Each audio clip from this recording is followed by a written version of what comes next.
bienvenidos a su programa Con Esencia.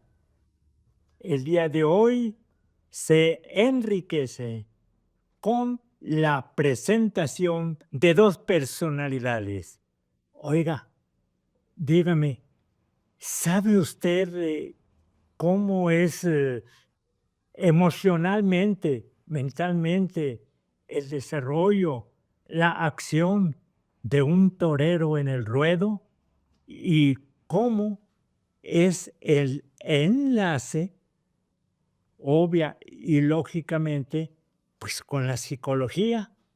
Bien, para ello tenemos en este sensacional programa a estas dos grandes personalidades. El señor Gustavo Campos, banderillero profesional, y al maestro Yair López, psicólogo. Bien, pues empezamos, señor Gustavo. Un diestro, un llamado subalterno, que es el que, bueno, los que sabemos algo de toro, es el que desde que sale el toro lo empieza a correr, es la primera mano, el primer contacto que tiene el toro de haber salido de la puerta de Toriles con un torero. Es el subalterno, que es el banderillero.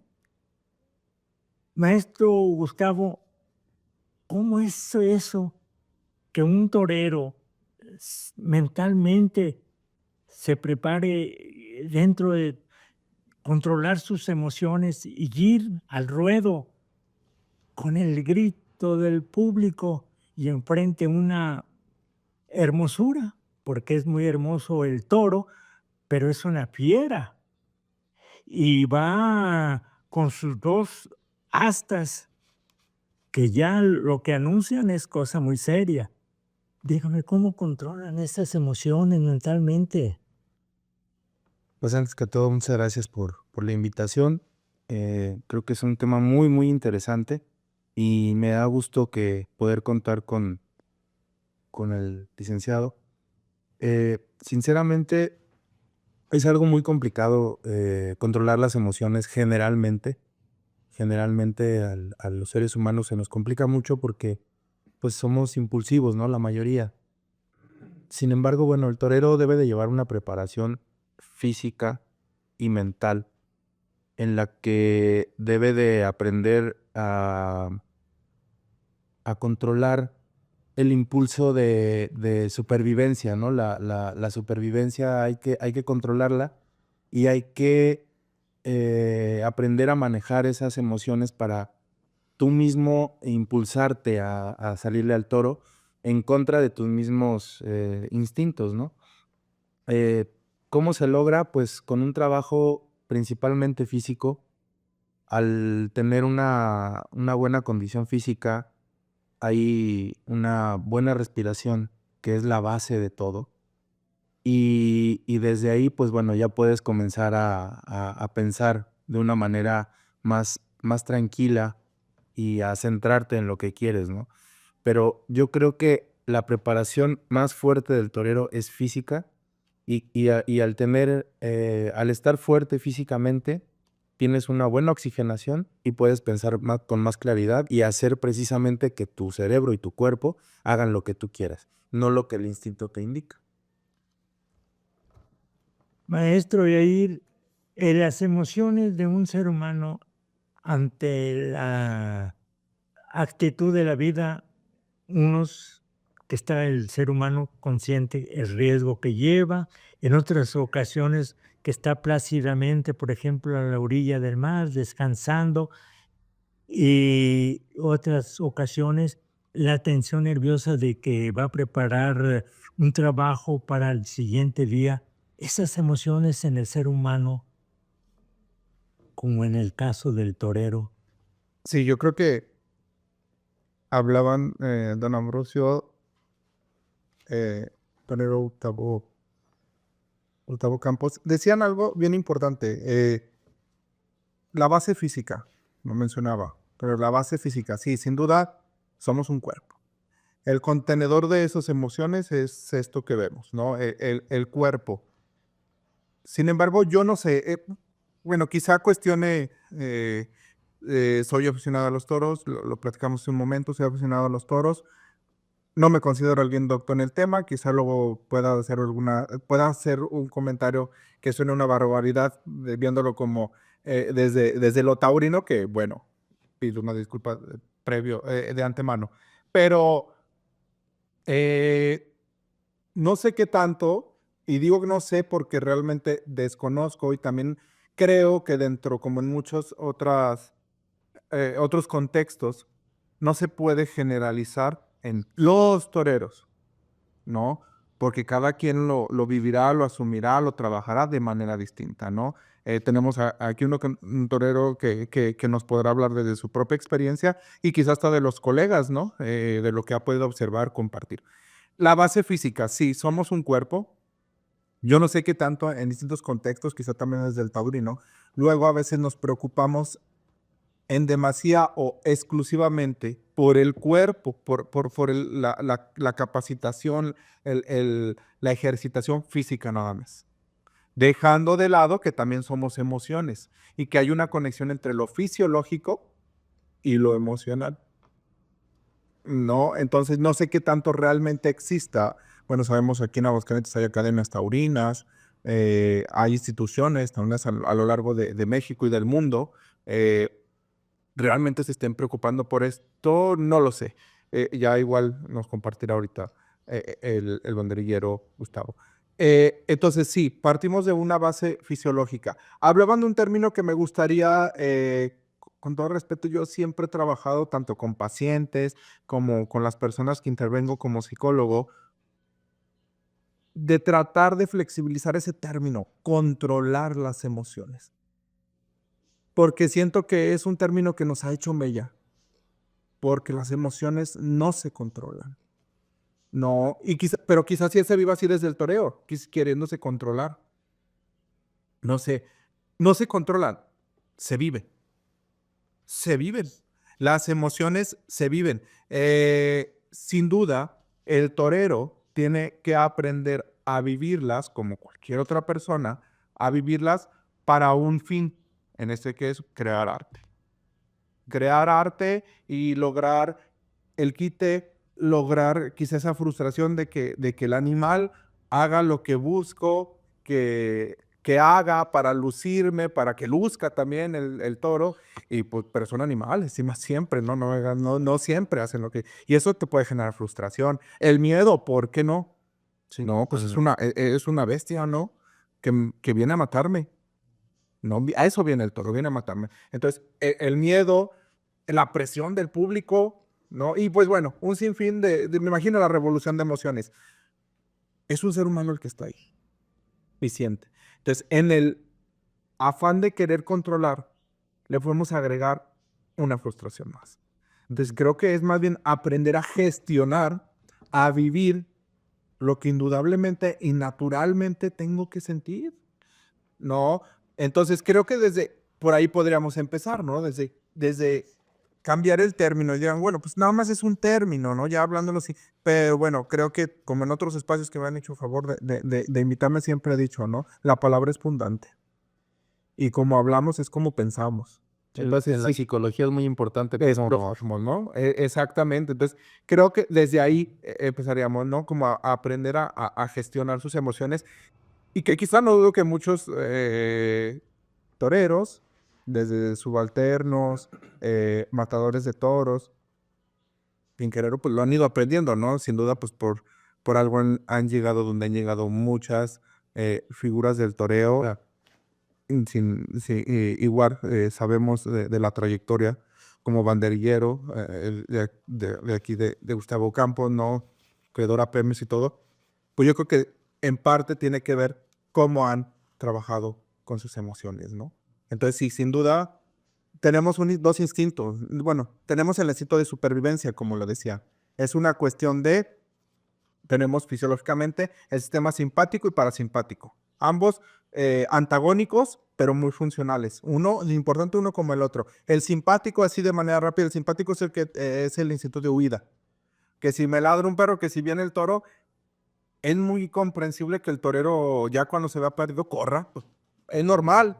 Quizá no lo pensó desde acá porque es un proceso que no llega al cerebro, se hacen a nivel incluso básico, ¿no? Ni siquiera a nivel de médula, no llega al cerebro. Porque quizás si llegara acá es, no, para esto vine aquí, ¿no? Ujú. Entonces, ese es el instinto de supervivencia, el simpático. Y el parasimpático es como típicamente, ya me dio el bajón. Es de que, no, ya me dio el bajón, ya me tiembla todo, yo no sé cómo me trepé a este árbol porque el perro me persiguió. Pues es que todos los niveles de adrenalina, de cortisol se elevaron. Oye, si el cuerpo continúa así, me va a matar. Me voy a matar con mi propio cuerpo. Tengo que bajar para que nivele, ¿no? Entonces, es algo natural. Vemos ahí el por qué no podemos controlarlo. Más bien, no podemos, por tanto, no deberíamos buscar controlarlo, ¿no? Entonces, creo que es más bien aprender a gestionar, a vivir las emociones para el fin que tengo, ¿no? En este caso, crear arte. Sí.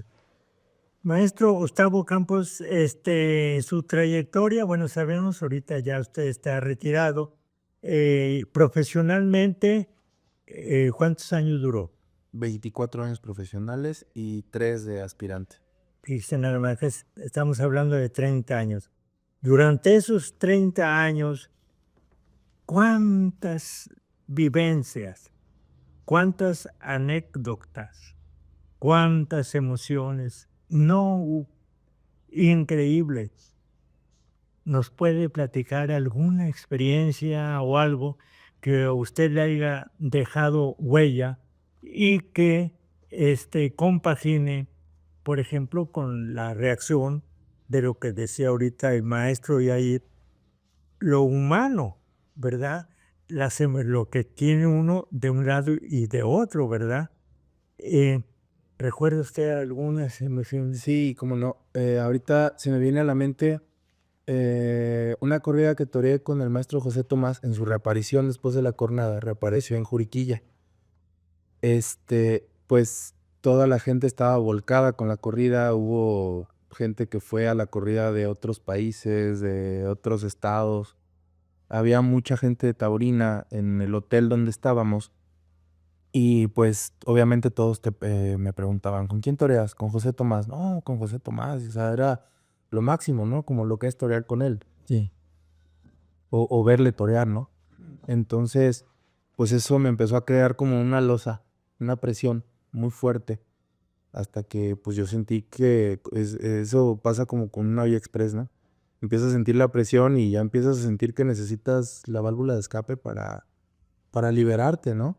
Entonces estaba yo en la habitación, llegué después del sorteo, después de pasar por mucha gente que te saluda, pero sin querer ellos, pues, o sea, con la admiración que te lo dicen, pues obviamente te causan un peso, ¿no? Un peso, una responsabilidad. Sí, sí, comprendo. Entonces llegué a la habitación y me sentía yo muy frustrado porque yo decía, ¿y si voy a poder estar a la altura de esto? ¿Si voy a poder controlar o gestionar, ahora como dice el licenciado, todo lo que estoy sintiendo? Y de plano exploté, o sea, me tuve que salir. Tenía yo compañeros, me causó cierta vergüenza el estar como yo me sentía. Me salgo de la habitación, me voy a una alberca que estaba ya hasta el final del hotel, me siento en un camastro y me pongo a llorar. O sea, me puse a llorar como niño, o sea, de sollozar y de por qué estaba yo liberando todo eso, ¿no? Entonces, lo que me dice el licenciado, tal vez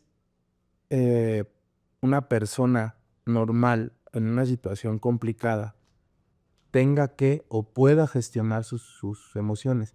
Sin embargo, el torero tiene que controlarlas. Porque si usted se pone a llorar o grita de un enojo en el metro o en un camión o algo, pues a lo mejor no va a pasar de que digan, pues ¿qué le pasa, no? Pero en una plaza de toros, si tienes ganas de de gritar de frustración o de lo que sea, pues lo tienes que calmar, ¿no? Y tienes que tragarte esas emociones y tienes que tratar de no hacerlas visibles, ¿no? Entonces ahí viene lo que dice el licenciado, otra frustración, porque no puedes sacar lo que de verdad sientes, ¿no?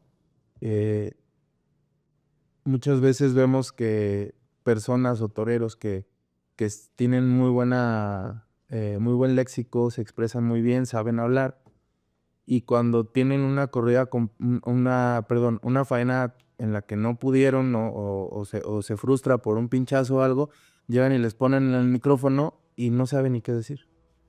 ¿Por qué? Porque traen por dentro todo lo que les causó esa frustración, ¿no? Entonces, es muy importante lo que dice el licenciado, entender que lo fisiológico tiene que ver con lo emocional y precisamente fortalecer ambas partes para que juntas puedan ayudar a gestionar o a controlar, viéndolo taurinamente, que por eso es que el torero es tan excepcional, ¿no? Porque lo que pueden hacer otras personas en una situación complicada, no lo puede hacer el torero, ¿no? Como llorar, como gritar, como mostrar enojo. O sea, siempre tienes que mostrar una sonrisa ante el público y mantenerte tranquilo ante el toro, sea cual sea la circunstancia que presenta. Si está lloviendo, si hace aire, si hace mucho calor, si hace mucho frío, tenemos que mantenernos en el ruedo de la misma manera, tarde a tarde.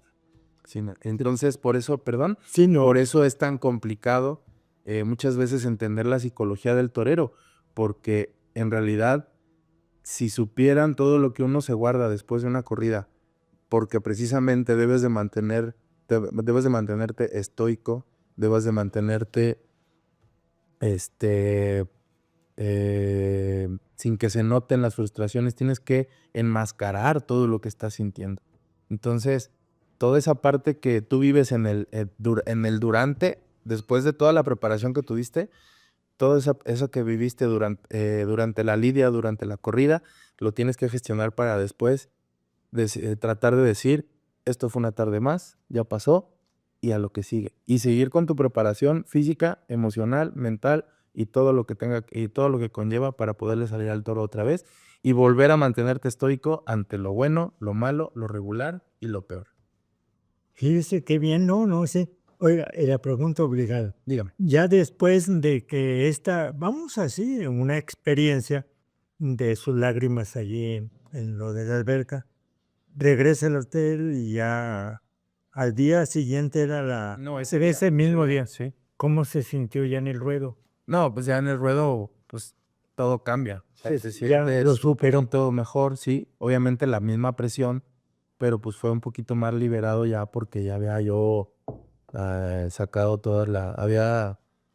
como dicen, se me había botado el tapón ya, ¿no? Ah, sí. De las emociones y pues pude sacarlas, me sentí un poco mejor en el ruedo y fue una tarde muy buena para todos. Sí, cómo no. Sí. Ay, bueno, perdón, No. que le interrumpa porque Sí, está bien. dijo muchas cosas muy interesantes que me surgen varias preguntas y voy a aprovechar para, pues como lo decía al principio, no, si bien yo me dedico a la psicología, viene el experto con la experiencia en lo taurino. Eh, y después, como decía, después pues fue desde la necesidad de sacar y se permitió ir, sacarlo, lo cual yo creo que hizo la diferencia, ¿no? Para estar en el ruedo. Creo que otra hubiera sido la historia si hubiera permanecido con esa estoicidad en la habitación hasta el ruedo y quién sabe qué hubiera pasado. Yo no sé, ahora sí que no somos adivinos, ¿no? Totalmente. Todos tendrán la oportunidad o todos se permitirán hacer esto. Digo, porque me imagino que es una experiencia de tantas, y digo, y entiendo la magnitud, ¿no? Quienes somos aficionados entendemos la magnitud de lo que fue ese evento, a nivel mundial, o sea, Sí. entiendo, pero en cada evento, a decir sea en el pueblo más recóndito de México, estás jugando la vida. Totalmente. Todos, sin necesidad de nombre, todos se permitirán hacer eso. Yo creo que no. Y yo creo que ahí entra otra cosa que existe en el toreo, ¿no? Que es la fe. Yo creo que es muy válido, ¿no? Yo soy católico, no soy tan tan católico, pero sí lo soy, bueno, por herencia, por lo que quiera, soy católico. Pero yo creo que precisamente ahí es donde entra la fe, que es muy válida en el ser humano, que muchas veces lo enfocamos a la religión, pero la fe es Sí. mucho más allá de la religión. Pero en el ámbito taurino lo enfocamos a la religión. Y yo creo que ahí es donde entra esa parte que yo hice de llorar y todo eso. Muchos se ponen a orar, ¿no? Muchos oran, muchos hacen otras cosas que tienen que ver con la fe, con la religión, con con profundizar contigo mismo, que al final de cuentas, licenciados, si nos ponemos a desmenuzar todo, termina siendo psicología. Entonces, Mano. es la conducta humana, exactamente. Entonces, yo creo que cada quien gestiona esa parte de manera diferente. Habrá quienes sí lo hayan hecho como yo, no lo sé. Yo lo hice escondido y nadie lo sabe. Hasta que yo lo cuento, lo saben y mucha gente, muchos aficionados dicen, es en donde empiezan a entender muchas veces lo que traemos dentro. Sí, y muchas gracias de verdad por comentarnos esto tan personal, ¿no? Como funciona. Y hago esta pregunta, porque también después dijo otro término, la estoicidad. Y sí, o sea, como aficionado digo, a los toreros, independientemente de subalterno, banderilleros, picadores, matadores de toros, creo que en el ambiente taurino los vemos como tantos, digo, como se podría ver a una persona que se juega la vida, ¿no? Como superhéroes, como lo máximo en el toreo junto con el toro, eh, como guerreros estoicos. Pero yo no sé qué tanto eso también, y creo que la respuesta ya no la dio, los limita como personas, ¿no? En permitirse sentir. Yo creo, digo, aún todavía sigo abonando por el gestión, digo, en este debate yo todavía sigo abonando porque en el toreo se pueden gestionar las emociones, no necesariamente controlar. ¿Por qué? Porque lo que hizo fue gestionar las emociones, no controlarlas, porque no se la trabó. Sí. Lo lloró, en este caso con lágrimas, ¿no? Sí, no va a gritar en el ruedo. Que yo digo, con todo el respeto, yo lo vi como una persona más. Yo he visto toreros gritar en el ruedo y seguramente usted también. Que luego son señalados por gente que no comprende qué es lo que está viendo el torero. Y digo, Sí. yo he visto toreros gritar en el ruedo. Yo he visto toreros llorar en el ruedo, ¿no?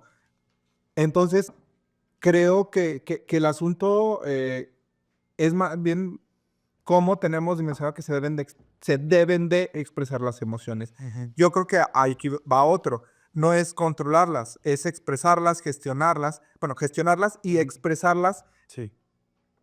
de una manera asertiva, según el contexto en el cual estoy.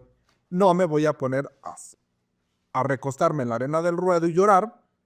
Primero porque me mata el toro. Segundo porque la gente no pagó para esto y me va a exigir y me va a buchar y me va a linchar ahí. No, lo hice en el camastro de mi hotel previo a. Entonces yo creo que es esto, o sea, sí lo pueden gestionar. No me refería nada más en el ruedo, pues, sino...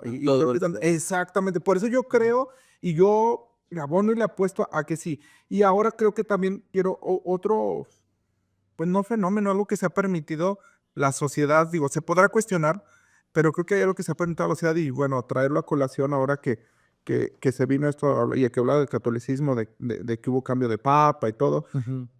Es por poner un ejemplo. Ahí se ha visto cómo el anterior papa, por ejemplo, fue un papa que le apostó mucho a ver a las personas como personas. Sí. No como feligreses. Bueno, quienes se adentraron y que conocen un poco de este tema, yo también soy católico, pero me adentro a estos personajes más como lo que son en el mundo, más que como papas, digo, como lo ve la religión. Me es más funcional así. Fueron personas muy humanistas, que eran es una persona muy humanista, fue una persona muy humanista, que se vio a las personas como eso, como personas, sin importar estrato social, Título. de título, cargo, sin importar expresión de género, o sea, se acercó a la persona como persona. Como persona. Y si empezamos a ver así también al torero, Sí. como la persona, creo que sería aún más reconocible la labor que está haciendo, porque es una persona que siente y que piensa. Sé que estoy diciendo una barbaridad en lo que a lo largo de la historia ha sido el toreo. Son los superhéroes los que hacen proezas magníficas, porque yo también he admirado toreros, ¿no? También los he visto como lo máximo, pero son personas y creo que a veces se nos olvida. Y muchas veces por esto, porque mi pregunta iba a ser que si esa estoicidad la veía, ¿era como lo percibíamos los aficionados o sí trata de demostrar eso el torero? Creo que ya lo responde, ¿no? Creo que hay ambas cosas. Y si mostrarse más como persona, no me refiero a llorar el ruedo, no me refiero a esto, sino como eso, lo que se está haciendo ahorita aquí. Mostrar que siento, mostrar que estoy viviendo, que vivo algo, Sí. que hay algo detrás de esto, ¿no? Y creo que espacios como este, pues, se está apostando por esto, ¿no? Por ver al torero, el que se viste de luces, pero a la persona, ¿no? Entonces, yo no sé, esto socialmente sí nos ha hecho mucha mella, como ver al papá como el proveedor, el que todo lo puede, el que nunca Sí. llora. Creo que nos hace, digo yo como profesional en esto y que ha trabajado con familias, friega a las familias esto. Sí, totalmente. Y yo creo que desde acá también, y sería, abramos paz, sería una oportunidad también de abrir la fiesta a otros contextos, ¿no? No sé. Sí, lo que pasa es que la fiesta de los toros tiene muchas aristas, tiene una paleta de colores muy amplia, no nada más lo que nos hemos enfocado a ver, ¿no? Eh, en el tema que me dice, desgraciadamente o afortunadamente, de, de no, de gestionar las emociones, perdón. Eh, Yo creo que si tuviéramos la oportunidad de estar con personas que están condenadas a muerte 5 minutos antes, entenderíamos totalmente lo que le quiero decir y trataríamos de mediarlo para poderlo entender y expresarlo mejor hacia los públicos. Entonces, a veces se nos olvida que el torero se juega la vida. Y desde ese punto de vista, yo creo que sería muy complicado entender o tratar de ponerle, eh, o de más bien compararlo o hacerlo comparable con las emociones que pueda sentir un ser humano de otra manera, ¿no? O sea, yo he tenido la desgracia de padecer, de pasar por ciertas cosas y las he hecho comparables solamente con la emoción o el miedo de salirle al toro, ¿sí? ¿Por qué? Porque a esas emociones han estado ligadas totalmente con la muerte, ¿sí? Desgraciadamente o afortunadamente, yo he tenido el miedo de morir cada 8 días durante 24 años. Entonces, yo creo que ahí se sale totalmente de todo de lo que pueda, ser, con cualquier ser humano, con cualquier persona, ¿no? O sea, no podemos comparar una persona que se juega la vida 80 veces, en mi caso, 80 veces al año, durante 24 años, y que está a punto, y que le pasa a la muerte rozando, 10 veces en cada tarde de esas, con una persona que siente frustración porque se le perdió el celular, que hoy se da mucho eso. Sí, sí, claro. O con una persona que no tiene para pagar la renta, que también es válido y se siente. O sea, no estoy minimizando emociones. Simplemente estoy tratando de... Situaciones, ¿no? Situación, perdón. No estoy, ni siquiera tienen punto de comparación, porque es la vida real. Acá nosotros estamos jugándonos la vida, pero no deja de ser una presentación artística, que al final de cuentas se acaba y volvemos todos a la vida real. O no. Entonces también ahí acabas de tocar un punto muy bueno, que también muchas veces los toreros no volvemos a esa vida real y seguimos enfocados y medimos las semanas por las corridas que tenemos en la semana y medimos la vida por las corridas que toreamos cada año. ¿Sí? Entonces, también ahí tiene otro punto, que vives enfocado. Nosotros le decimos enfocado, pero en realidad vives encerrado en el torero. Y entonces el torero, que es un personaje, te come, ¿sí? Entonces ahí es que tiene muchas cosas esto del toro. Y si nos ponemos a ver cada parte, por ejemplo, yo digo que tiene deporte, ¿no? Toda la preparación de los toreros es muy importante. Ahí hay videos del maestro Manuel Escribano, cómo se prepara y dices, este es un atleta de alto rendimiento. Vemos arte, ¿no? O sea, si tú ves cómo Morante mueve el capote, maneja el capote, dices, esto es sublime, ¿no?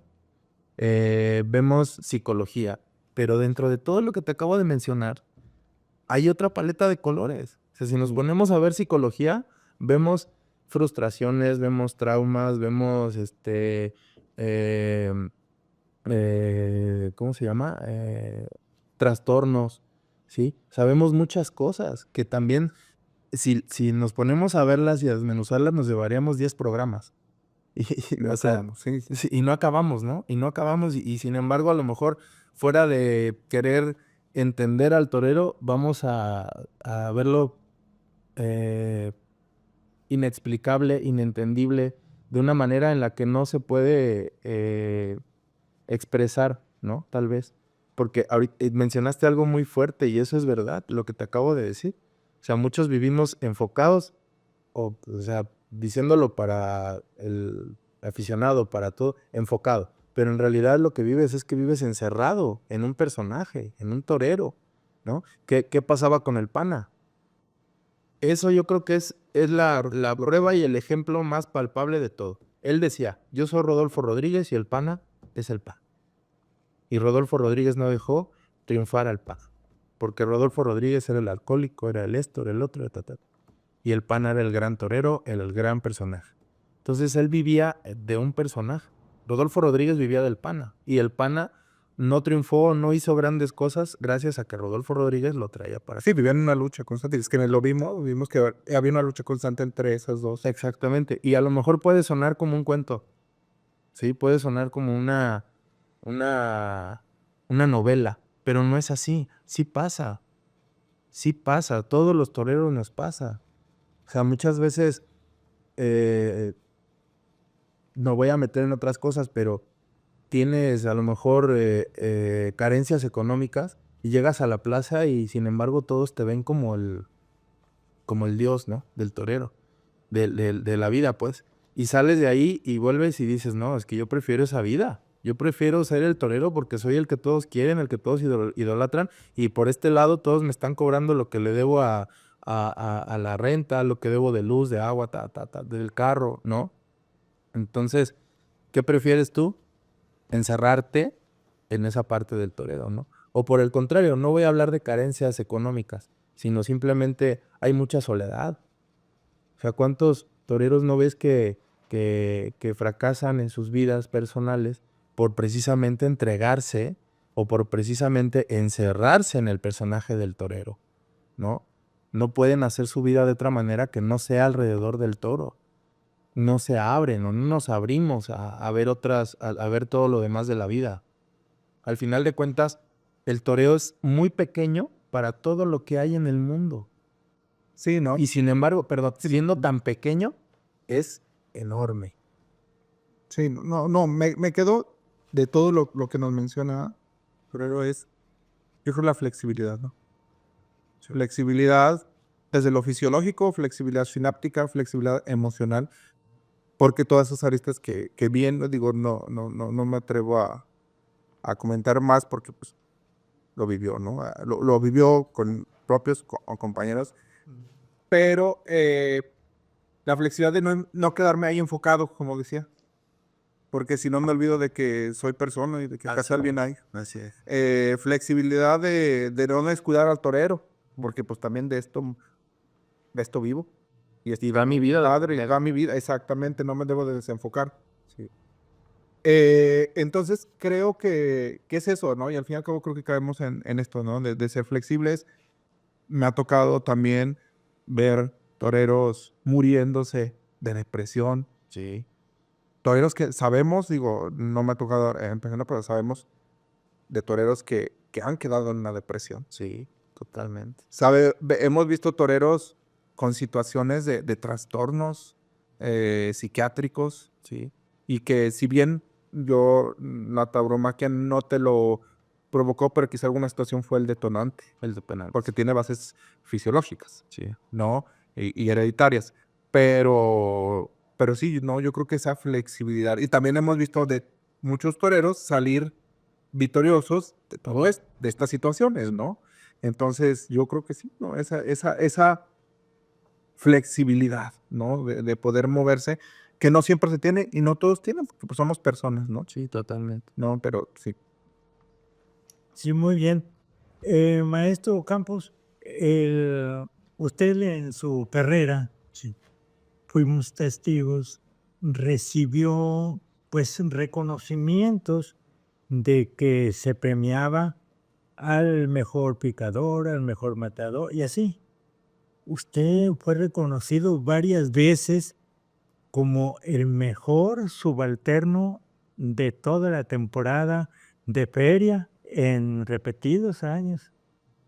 Para usted, cada vez que recibía ese reconocimiento, y vaya que el jurado calificador, pues estaba compuesto por personas de profundo conocimiento y de profunda crítica taurina, muy duchos en la materia, y todos al unísono le daban su voto a favor suyo de confianza. Para cuando era, nombrado, en aquel evento, ante todo la prensa, el público, los toreros, ganaderos, bueno, aquella fiesta bonita que se hacía, Sí. y le daban el reconocimiento y lo distinguían como el mejor de los subalternos. Gustavo Campos en ese momento, ¿qué? ¿Cómo se sentía? Ahí viene otra cosa, que precisamente si no sabes enfocar lo que estás viviendo en el momento como un momento, te atrapa y te lleva a lo mejor a conformarte. Yo, cuando recibí un premio, yo sentía mucha responsabilidad porque tenía que seguir y se veía que la gente o las personas que confiaban en mí, o los toreros, o los apoderados, empresarios, pues obviamente esperan que mantengas esa línea, pero mantener esa línea es bien complicado. O sea, como dicen, lo difícil no es llegar, mantenerte es el tema. Entonces, yo, por ejemplo, llegar a ganar todos esos premios me llevó y me costó, como a todos nos ha costado, muchos sacrificios, pero también muchas depresiones, muchos crisis nerviosas. Llegué a estar en el psiquiátrico internado por crisis nerviosas, ¿no? Precisamente por toda esta presión de tratar de mantenerme, de estar metido nada más en el toro. Y al recibir esos premios, sí recibía yo así como un paliativo, ¿no? De decir, ay, qué bonito, un premio. Pero lo veías y después decías, pues ahora sigue mantener esa línea y mantener ese nivel para poder pues seguir ganando más premios, ¿no? Fueron muchos, sí, y cada uno fue muy significativo. Pero al final del día, lo que decía el licenciado, la gente no sabe lo que sientes al recibir algo como eso, ¿no? Al recibir, tú como torero, no es más que un paliativo, no es una meta, o a lo mejor sí es una meta, pero tienes que seguir cumpliendo más metas. Es de lo que se trata, no solo el toreo, la vida en general. La vida en general es de que si triunfas en algo, pues tienes que seguir manteniendo, preparándote física, emocional, en todos los aspectos te tienes que seguir preparando para poderte mantener y para poder conseguir más de lo que acabas de conseguir, ¿no? Entonces, para mí siempre fue más que un orgullo, una responsabilidad. Yo siempre viví, gracias a una situación que tuve de niño, siempre viví con la presión de querer ser más y más y más y más y más. Entonces, más que un orgullo y el orgullo lo sientes porque pues te lo entregan personajes taurinos muy importantes, te lo entregan ese tipo de personas. Y obviamente es muy bonito vivirlo, pero al final de cuentas, pues no deja de ser una gran responsabilidad. Sí, no, muy bien, así es. Y maestro Yair, ahorita algo muy importante estuvo señalando el maestro Gustavo Campos. El ser humano, como todo ser humano, es pues muy legítimo, muy natural, y decimos así debe de ser, autosuperarse en la vida. Eso es lógico.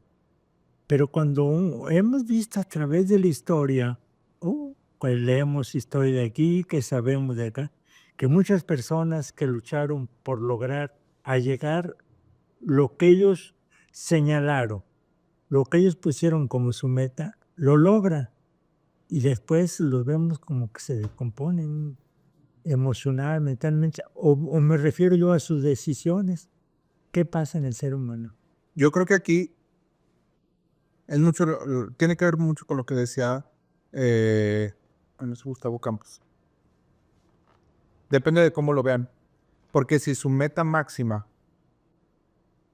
o su objetivo de vida es más bien una meta, pues vas a llegar y después, Y eso acaba. ¿qué hay? Y resulta que me sobraron horas o años de vida, Sí. ¿no? Entonces, ¿qué hago con todo esto que me sobró? No, yo creo que es aprender que la vida sí puedes tener un objetivo y que muchas veces ese no necesariamente es material. Puede ser espiritual, puede ser algo simbólico también. Bueno, espiritual pues. Pero si te basas en lo material es finito. No. Si mi objetivo es ser el mejor subalterno de la temporada de la Feria Nacional de San Marcos, como lo fue Sí. donde yo Gustavo Campos, pues el día que llegó, ahí se acabó. Se acabó su carrera, se acabó su trabajo, se acabó, y tantos años dedicados a eso, se acabó su vida.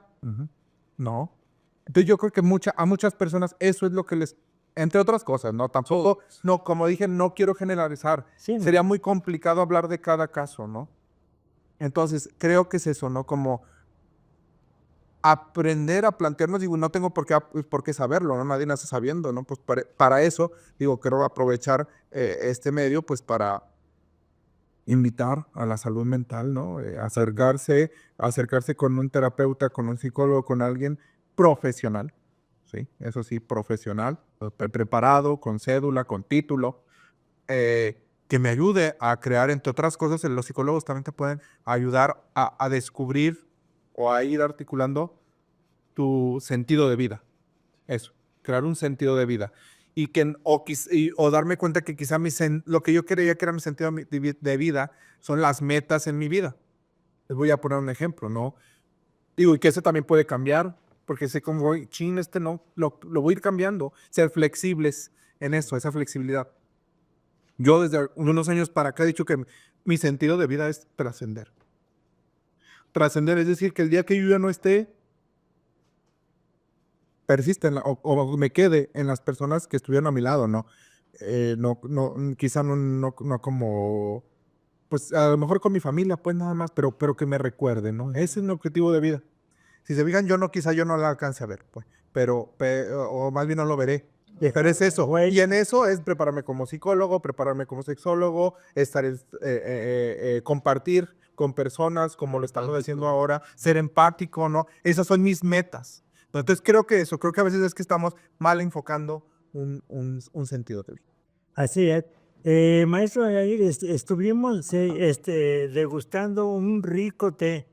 ¿Qué nos habla de este té? Bueno, aquí hablando de las metas, ¿no? En este trascender, en este sentido de vida desde hace, como ya hemos compartido con los que nos ven, desde hace algunos años, estamos cumpliendo 3 años en Piyali, tecitos, tisanas y más, y es lo que estamos probando aquí. Un té, estamos celebrando en este mes de mayo, el mes, porque celebra el día 21 de mayo, el Día Internacional del Té. Tenemos un té blanco, tropical con un sabor afrutado. Y pues bueno, ahí nos pueden encontrar en distintos eventos. En nuestras redes sociales, síganos en nuestras redes sociales como Piyali Bienestar, Facebook e Instagram, ¿no? Y pues bueno, ahí les esperamos también. Eso es otro de las facetas que tenemos ahí. Pues muy bien. Pues maestro Gustavo Campos y maestro Yair López, les agradecemos profundamente su participación y exposición, que fue muy rica en todo el contenido y que desde luego yo sé que para todo nuestro querido público sí va a ser muy benéfica toda esta charla, esta exposición, porque fue de dos seres humanos que desde lo profundo estuvieron expresando y diciendo, y eso deja huella, y eso deja beneficio. Pues el programa con esencia, agradecidos con ustedes, maestro Gustavo Campos, y con el maestro Yair López, pues muchas gracias, muchas gracias. Gracias. Y hasta la próxima, querido público.